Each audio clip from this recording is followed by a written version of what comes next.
Being human. Do you ever wonder what makes us who we are? Our habits, preferences, or where we came from? We are expressing ourselves in thousands of ways every day through our choices. Let's have a conversation with people who are having interesting lives. My name is Alun Walker. I'm a doctor of chiropractic and a human being. Thank you for joining us for the 10th podcast on being human. Today we've got a great friend of mine, Paul Miller. Paul is a chiropractor of 25 years, and Paul has been my mentor even while I was actually at university, and still is my mentor today. So Paul, welcome to Being Human, and I'm hoping today you'll have an opportunity to talk to us about lots of different things, including nutrition, health, and most importantly about why you chose to actually become a chiropractor. Alan, it's lovely to be here and good to see you looking so well and loving the glasses. Oh, yeah, I'm not loving the glasses. We need the Bates method, don't we? Yes. I didn't even ask too much about that. The Bates method for eyesight improvement. Oh, is it? Could you just explain a bit about this? Well, from what I understand, there was a guy in the 1890s in New York, a guy by the name of Bates, synonymous, I think, with glasses anyway. I think Bates Opticians. And he found that he could improve eyesight by a certain training regime that includes things like palming and long swinging and sunning and all these different things that sound a bit wacky, but I've seen countless testimonials from people who quite, literally claim to have thrown away their glasses. So I think Joe McCullough is one of them, Dr. Joe McCullough, and he swears by it. So I guess it must be true. So is this something you can look at, anyone listening could actually look at on the internet and find more information on this? Absolutely. I mean, there's been books written on it. There's I can't remember. There's a guy, John. Can't think of. There's an American chiropractor who does a podcast, and he speaks John Bergman. That's it, and he speaks extensively about it. Yeah. So I think it's for real. Paul, a good way to start off is just a little bit. Really explain about yourself, about where you're sort of born and bred. Listen, you can ask whatever you like. So basically, a Dorset boy, born and bred, and grew up in lovely Dorset, very rural, and just, I suppose, an average upbringing. Nothing in particular about it, but through school, I was a little bit of a rebel, didn't really find school particularly interesting. I found most of the lessons fairly pointless because I couldn't see a practical application for them. With someone like me, I'll have to see an application for whatever I'm learning, because if it doesn't have a real world application, I just switch off. And that's pretty much what happened. But if you put me in the metalwork room or the woodwork room, I was happy because I was making stuff and it all made sense. So academically didn't excel, and consequently got out into the real world and got it. First thing I ever did was an engineering apprenticeship, and that was really great because I loved it, because I loved machining. They would give me drawings and I would make whatever was asked of me, and I was very happy. But unfortunately the company went bust, and along with it my engineering apprenticeship. So for a number of years I just floated around, ski bum. That was interesting, being a ski bum, and just really was searching for something in life. And what happened then is I got an opportunity to go to South Africa. And it's quite a long story, so I won't go into all the nitty gritty of why I was there and how I got there. But what I found when I got there was that South Africans have two rules in life. One is you work hard, and the second one is you play hard. And I knew the second one, but I didn't know the first one very well. So I had to learn to work hard, and because that was the ethic there, was that you had to do that. And once I cracked onto that, and I got into that vibe of working hard, playing hard, and enjoying life, which I did, it was great. And I learned a lot from them. And that mindset and also never, sort of never giving up as well. They're very tenacious people. So that was really part of my journey. When I was out in South Africa, I got into the fitness bug because I was a wimpy white pom, remember, with a bit of a belly where I drank too much beer. I hate to say this, but at that time I did smoke cigarettes as well. And so all in all, I was seeing all these super fit, sort of tanned people around me. And I thought, I want some of that. So I joined the gym and really got into it. And from that point, decided that I wanted to spend my life teaching fitness. And so that's what I did. I came back to the UK, went to the Central YMCA in London, did a load of courses there, and started up as a freelance fitness instructor, and which I loved. And it suited me, and I was always down the gym and blah, blah, blah. But it began to dawn upon me as my 40s approached that maybe I wasn't going to be able to do this forever. Me personally, I'm not saying everybody, but for me personally. So I started to cast my net around looking for something to do that wasn't quite strenuous on my body and that would, I'd be honest with you, give me a good living as well, because that's how it started out. And fortunately, I found an advert for the McTimoney College of Chiropractic, and I met them and they said, yeah, you seem like our kind of guy. You're not educated enough. You've been a bit of an idiot at school, obviously.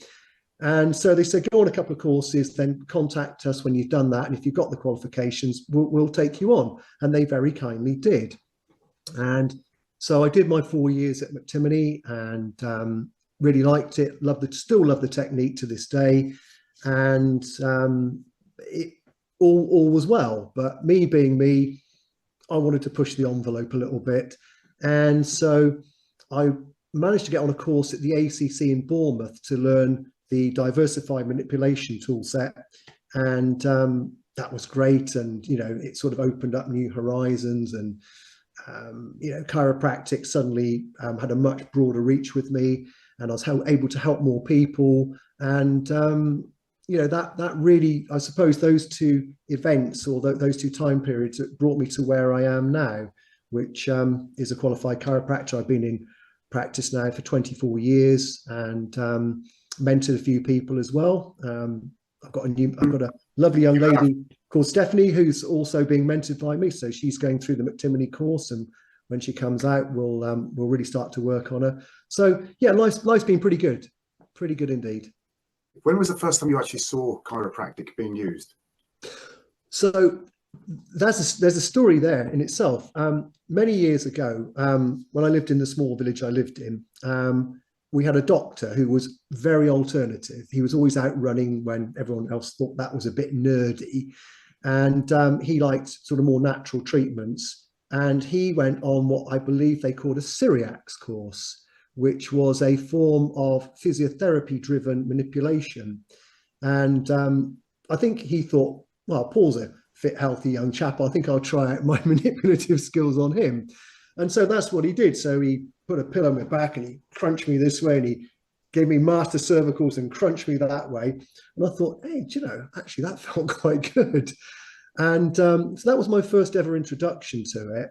And then during the course of my time as a physical fitness instructor, I saw people get injured, and they often spoke of going to see the chiropractor. So I thought, this mystical guy, the chiropractor, a lot of people seem to want to use his services. And so that really was the two introductory components of it, I suppose, Alan. And that's what drove it, was that first initial exposure to it, and then hearing people that have used it and the miraculous results that it got, and they got rid of their injuries. And this is when I looked at chiropractic through the lens of injury reduction. Obviously, I see it differently now. I see it as more of a background health modulator as well. I see it somewhat differently. I don't see it as just as the treatment of musculoskeletal injuries. I see it as more than that, a lot more. I suppose, again, using anecdotes, I'll use an anecdote of my own. I was quite keen on running at one point, even after I finished as a fitness instructor. I noticed my times were really dropping off a bit, and I was kind of feeling a bit achy and a bit out of sorts. And I saw a friend of mine who's a great chiropractor, David Coltman, over in the Isle of Wight. I think you know David, super guy. I do. And yeah, he gave me a really good workout, and I felt great. You know, a little bit bruised actually in a couple of places where he really sort of did a bit of soft tissue work as well. But I got home, and the next day I went for a run, and over my 5 miler, I think I knocked 2 minutes off. Which and there was no other explanation for it other than what he'd done, because nothing else had changed, apart from I had a really tiring day the day before. So technically, I should have been a bit of a low ebb actually, but his work made all the difference. So using that as an anecdote, you know, personal, but you see it in other people, and they say, "Oh, I can see more clearly." You know, I seem to regulate, in my digestive tract seems to regulate. I sleep better. It all seems to bring everything together full circle, and yeah, I think that's why it's such a powerful tool in today's somewhat sick society, sadly. Yeah, I'd agree. Have you ever heard of people getting pregnant as well? It's a bit of a funny comedy type of side to this, isn't it? Through, you know, had chiropractic, been trying for years, and then had some chiropractic work done, and the next minute, the couple they've got a baby on the way. I admit to no responsibility. I'm sorry. I knew you could say that. But one thing I can tell you, Alan, over in Cerne Abbas, there's a hill chalk carving called the Cerne Giant. I've seen it. Yes, well, he's got a rather large phallus, and apparently, if you go and sit on the tip of that, if you're a female and you're looking to get pregnant, it's 100% guaranteed. So become the daughter. Of course it is. Of course it is, and no one's going to photograph that, are they? These days, I believe that most of our ill health is coming through something that we can actually control ourselves, which is actually through the food that we're buying, the food that we're eating. Where do you think that diet and nutrition has gone wrong recently, and where do you think we need to go in the future if we're going to be giving people the right information? Well, there's a little laundry list of things, really. I think the introduction of seed oils has been horrible for our health. And so the margarines, the man-made oils, and the like, rather than fruit oils, which are pressed and natural, animal fats, and, you know, sort of tallow, lard, all that kind of stuff, things that you find naturally occurring in nature, which to my mind don't have the same inflammatory effect that the seed oils do. And going on from that, of course. Sorry to put it in. Talking about cold pressed oils. Yeah, so with things you know, like olive oil, it's cold pressed, isn't it? It's basically the natural juice of the fruit. And with seed oils, they have to go through many different processes. That's certainly my understanding. And you get something that comes out that oxidizes very quickly, is not particularly stable at high temperature. Lots of free radicals are produced when it's cooked in, and so on and so forth. And you can only assume, looking at the record of this stuff and how things have got worse with cardiovascular health, that this is certainly a problem. And further to that, obviously, there's an increased sugar consumption. So we've developed a very sweet tooth as a society, and carbohydrates. Obviously, that's the sort of long chains of sugar. Again, carbohydrates in the forms of flours, you know, sort of all the farinaceous foods. Again, they seem to be giving us this readily available source of energy, but it's too abundant, and that's driving in the background inflammation and pre-diabetes and eventually type 2 diabetes. So, you know, just putting those two things together, the seed oils and, you know, how rancid they go, and you know, how bad they are to cook in, then coupling that with farinaceous foods and sugar, and you've got a really toxic brew. And that's before you even get into processed foods and E-numbers and all the other unnatural chemicals that seem to be occurring and cropping up in our convenient society. And I think what it is also people have lost the art of cooking as well. They're running 2 jobs, or the husband and the wife are both cooking. The kids need feeding, so they'll naturally reach for the easy option, and I don't blame them. But ultimately, I think we're starting our children off with that horrible situation of having underlying health problems, because they're seeing children as young as 12 now with diabetes, which is dreadful, really. Because again, they're not getting the exercise perhaps they did in the past, like you and I are out on the bikes, blah blah blah. No computer games, or certainly not many around. And so I think it's a really toxic brew, to be perfectly honest with you, Alan. I really do.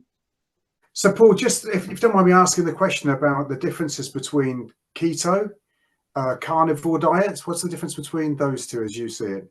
Well, I suppose carnivore is an extension of keto, in the sense that with a ketogenic diet, you are allowed to have up to 20 grams of carbohydrate. And with a carnivore, it's supposedly supposed to be zero carbohydrate.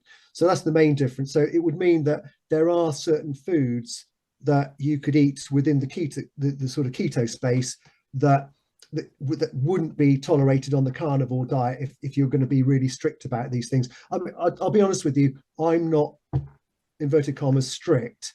I do fall off the wagon because my wife's an absolutely fantastic cook. And that means that, when there's really nice food around or a family occasion, I'm going to put everything aside and just say, right, for this day, I will enjoy other types of food.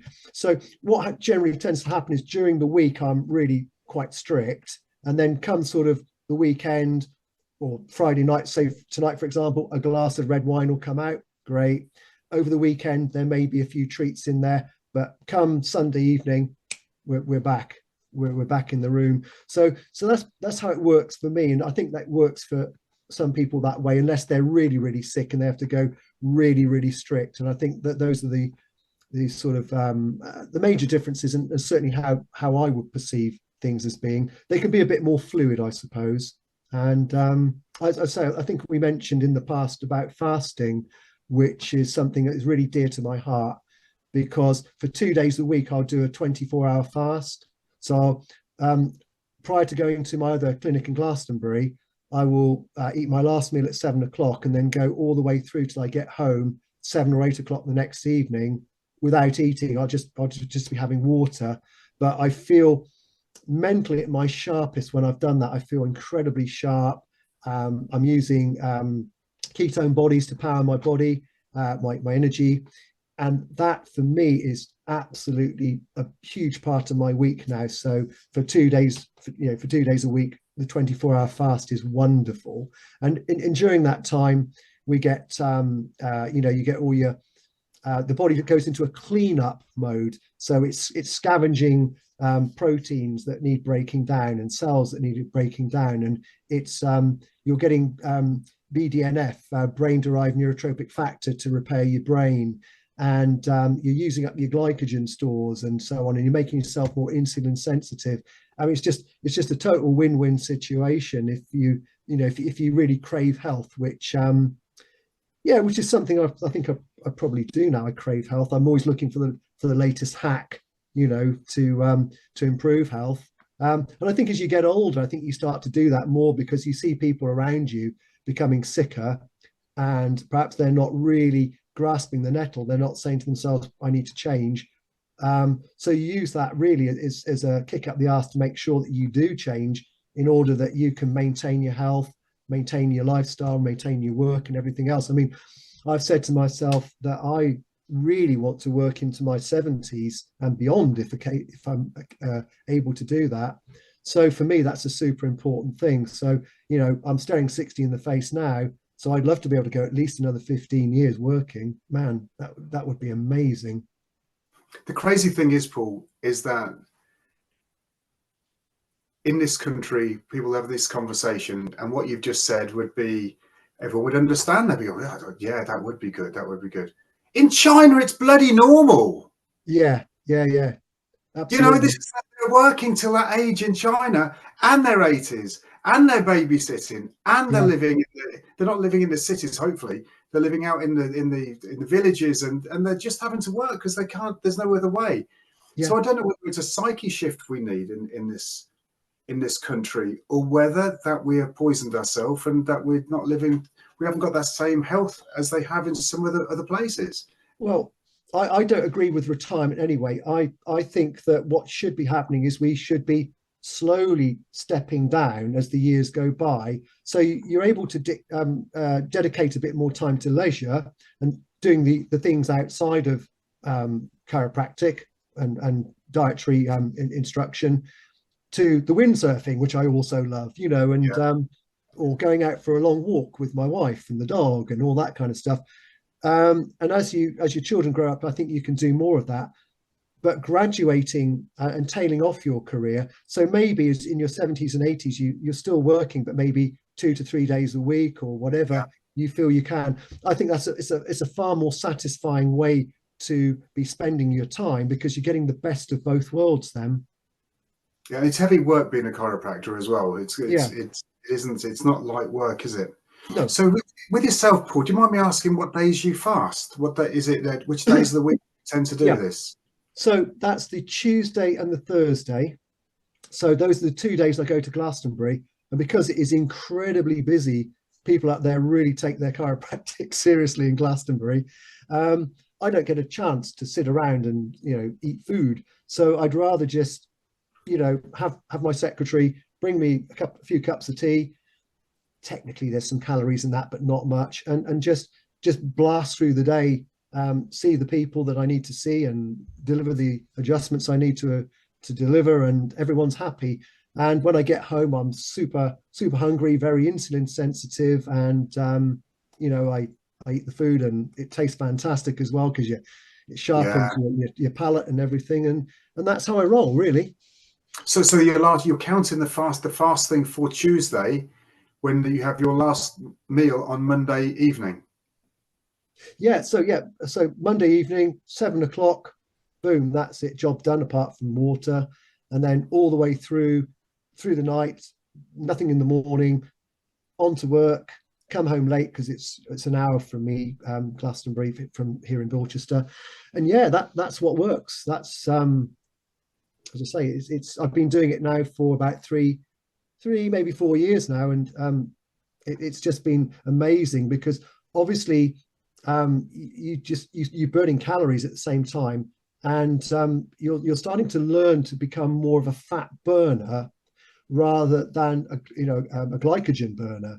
And again, that's something that I think we need to be able to have, is this metabolic flexibility, so we can switch between different food sources, even if you're not especially if you're not doing carnivore or keto. You need to have that metabolic flexibility, I think.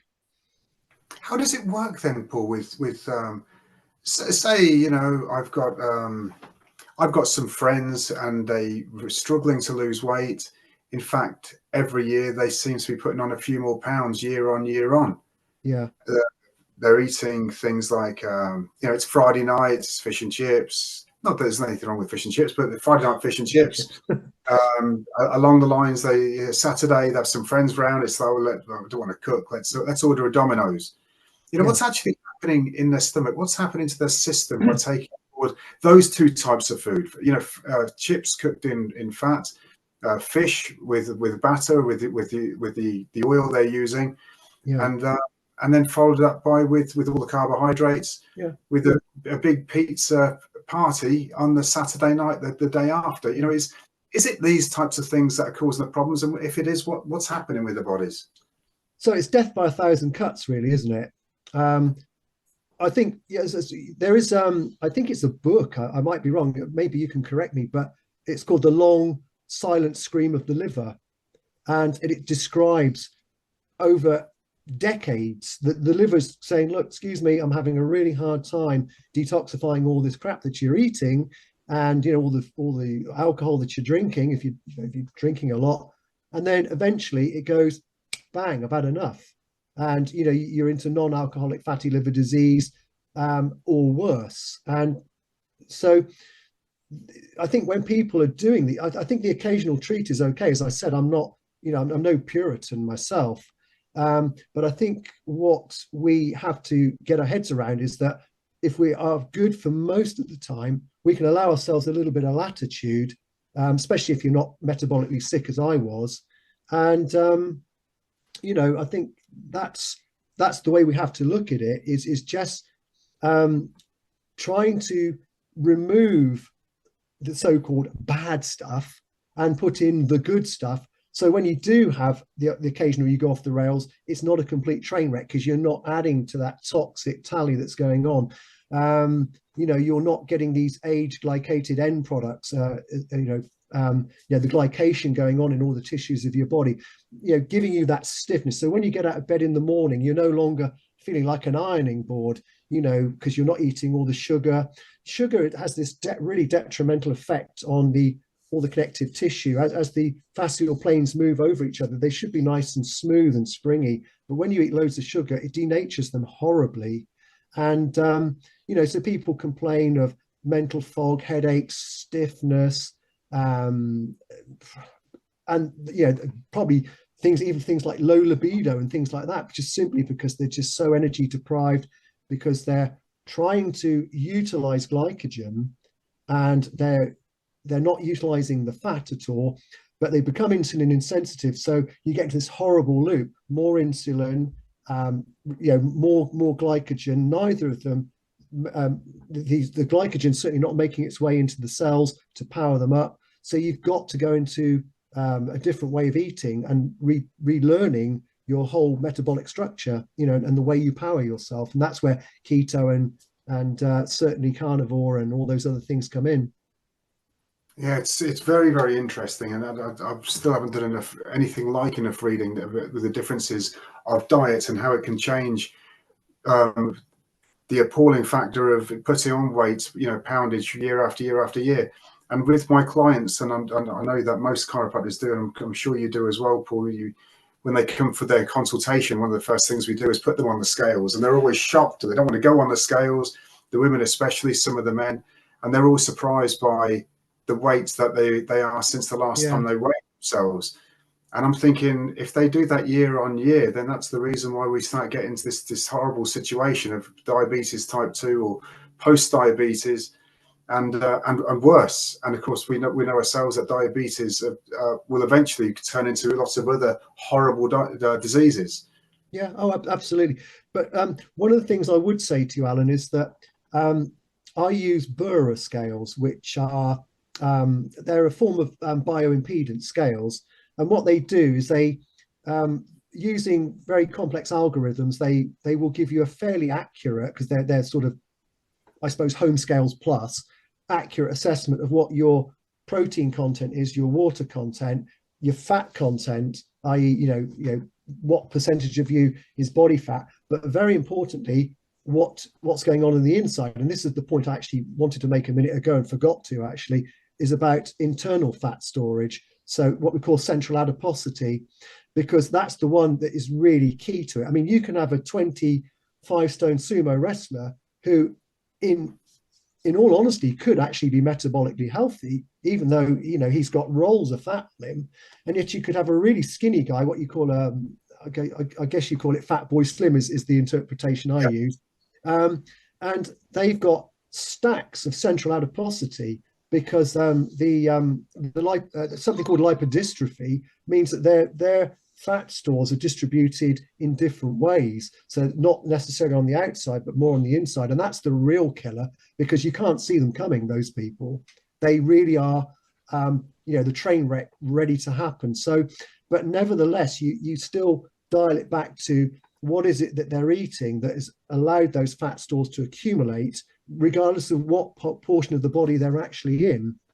So, but yes, you're right. The pound on pound, yearly increase is a pretty good sign that there's something going wrong. Because, as in my opinion, this is just my opinion, as time goes by, as soon as you hit your 40s, metabolically you start to slow down a bit, and the utilization of all this food coming in just doesn't happen. So we need to change, basically.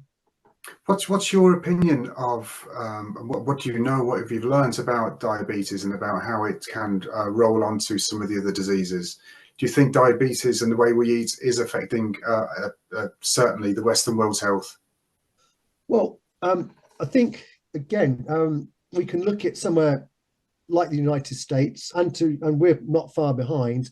And I think the statistic is that only 12% of the population are metabolically healthy. Wow.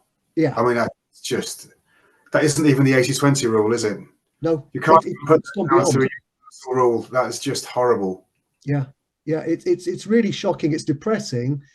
And it's when you look at that kind of statistic, you have to say to yourself, something is going wrong. And the idea that of the idea of the heart lipid hypothesis, the Ansel Keys thing, that we should all be eating grains and all these high calorie, that sort of fructose and corn syrup and all these things should be in our diet is for the birds, because just looking at that one statistic tells us that there's something very seriously going wrong here, and that something has to be done to change it. 88% is an enormous amount of potential illness, because of course you're looking at diabetic retinopathy, you're looking at diabetic foot, you're looking at coronary artery disease, which is another, an extension of diabetes for sure. Heart disease and diabetes go together like mom and apple pie. There's no question about it. So, obviously, as I say, there are different levels of sensitivity to this, and some people will be a bit more able to tolerate a certain amount more carbohydrates than others. But you have to find your own personal threshold, and I think that point comes when your weight is stable, you're not putting it on and you're not losing it necessarily, and you've got a good lean mass of tissue versus obviously your adipose tissue. When the ratio is good and you're running it about, sort of, for men, say about 12 to 15% body fat, you're in the sweet spot then, aren't you? Yeah. What's your thoughts on, as far as diet goes, including the problems of diabetes type 2, and then moving into worse? And then also, do you believe that when people start getting into those type of metabolic problems, that next can come? What do you think? There's a connection there? Have you read connections with MS, with Parkinson's, with dementia? Oh yeah. Again, there is a lot of research being done now about the gut microbiome and the way in which, if you're feeding these pathogens, let's say your intestinal tract, you're starting to get migration of commensals and pathogens coming up from the ileocecal valve or past the ileocecal valve into the small intestine, and you're starting to have this really toxic brew of things going on in SIBO, small intestinal bacterial overgrowth. If that is happening, and that is then starting to affect the tissues around it, starting to affect the immune system, starting to affect the vagus nerve. These things are tracking up into the central nervous system, and it has been hypothesized that Parkinson's could be a direct result of this. These pathogens tracking up through that nerve, and also by simply the amount of lipopolysaccharide poisoning your small intestine and causing the leaky gut, along with other nutrients like anti-nutrients really, such as gluten, and causing the autoimmunity that seems to be driving so much of the ill health that we're looking at in the Western world. It's a really big deal, and it's very complicated. That's just scratching the surface. Do you mind, Paul, because there will be some people that aren't watching this that might not be chiropractors or GPs, whatever. In layman's terms, we're talking about food products going through the stomach, and through the stomach layer, going out into the rest of the body. You're talking also about food going through the intestinal tract and breaking through the barriers there. Is that right? Yeah. So you've got these things called tight junctions in the intestinal tract. And it's deemed that things like gluten seem to have a very pernicious effect on the lumen of the small intestine, and you get fenestrations, sometimes known as leaky gut, which allows parasites, lipopolysaccharide, dead bacteria, all these things to start to leach in. And after a while, bearing in mind that over 80% of your immune system resides within on the outside of the intestinal tract, it's very clear that it's going to get stimulated at some point, and it's going to start to then mount an immune reaction to what is actually happening. So it's autoimmune, because then it starts to kick off problems all over the body. So you might see subtle signs like things like vitiligo, which is seen as really bottom of the tree in terms, of autoimmunity, but it is a sign that there is something going on in the background. Or you might start to get sort of itchy palms or itchy skin or rashes. Any of these things are sort of like the subtle signs that something is bigger, is bubbling away underneath the surface. And given, I would say, 70% of all the modern ailments that we see are now derived from inflammation, and certainly I would say that portal is the gut, because that's where we're really exposed to most of our pathogens. We've got to clean up our act, as a species, and start to live a more natural lifestyle with regard to food, and also to make it very unique and individual to each and every one of us. That's what I would say. But that's not everyone may believe that, but it's certainly where I am with this. Well, there's so many different ideas around by many smart people at the moment, and I think that there's the truth in it all is that everyone there's some truth in what they're thinking. There's some truth in their theory, isn't it? We would speak about leaky gut, etc. Products that shouldn't be there, moving into other parts of the body and causing problems on a very basic level. Talking about sugar and how sugar and certain carbohydrates can damage other parts of our body. What do you know about how they can damage certain parts of our brain? So sugar. Yes, yeah, absolutely. So the term type 3 diabetes is now being bandied around, because what it seems to happen, if you've got too much sugar floating around in your bloodstream, that can waltz straight over your blood-brain barrier, no questions asked, whereas the insulin doesn't. So what happens is you start to get too much glucose in the central nervous system, and it becomes overwhelmed. It's swimming in a sea of energy, and like any other tissue that's metabolically active, I mean, the brain is very metabolically active. 3% of the body's weight and 25% of the body's energy uptake.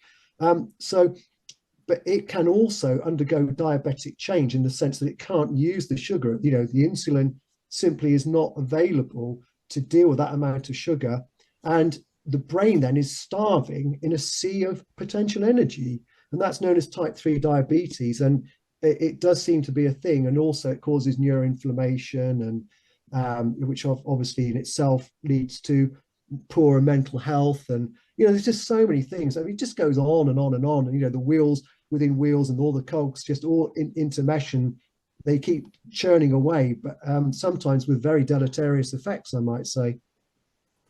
I mean, there's so many questions I've got, and there's so much that we could talk about, but I think that we've probably covered a good starting point today, and I really hope that we can ask you to come back again for another one of these podcasts where we can talk about that. You've just got such a vast knowledge when it comes down to general health and dietary health as well. So I'd hope that you'd come back, but it's been brilliant having you on. I want to thank you so much for coming on and helping me with this podcast today, Paul. In fact, I'd like to follow it on with another one. Perhaps we could start talking about that now, because there's so many more questions I've got, and that is not enough time. Yeah. Listen, there's never enough time when you get onto a subject as vast as this. So just even if there's just even a few ideas to get people started, maybe thinking about their own health, maybe reaching out to a functional medicine doctor or a chiropractor with functional medicine skills, just starting to make a few changes. Just to finish this conversation, what I would say to people is just start to take, if you're starting to feel sluggish, if you're putting on weight, if you're hitting your 40s, if you just start to maybe dial back on the carbohydrates, just a little bit, maybe take out the bread with the gluten just to see if that's affecting you. Just start to dial it back and see how you feel. You don't have to go the whole hog, but just start to make a few changes. Maybe get out, do your 24, 30, 40-minute walk every other day, all those things. And just that will be a great start. So if it just encourages people just to even do that, then this whole conversation is, well, it's always worthwhile with you, Alan, anyway, but you know what I mean? It will add something to someone's life that may add potentially many good years to their life. So that's really what we're about, isn't it, as chiropractors? Without a doubt. So my suggestion is that the next one that we would do would be on wheat. Wheat, Yeah. sugar and salt, I think would And be saunas. And saunas. Oh yes, of course, yeah, of course, the saunas, which is something that you're very, very big into, raising the temperature of the body as well. And we might as well talk about ice baths as well. I could add to that. So yeah, that would be great. I want to wish everyone a Merry Christmas. If you've really enjoyed this podcast today, then please share it with other people. And if you don't mind, like and subscribe. That would be awesome. Thanks very much for listening to the 10th of the podcast on being human. Thank you. Bye, Alan. Take care. Thank you, Paul.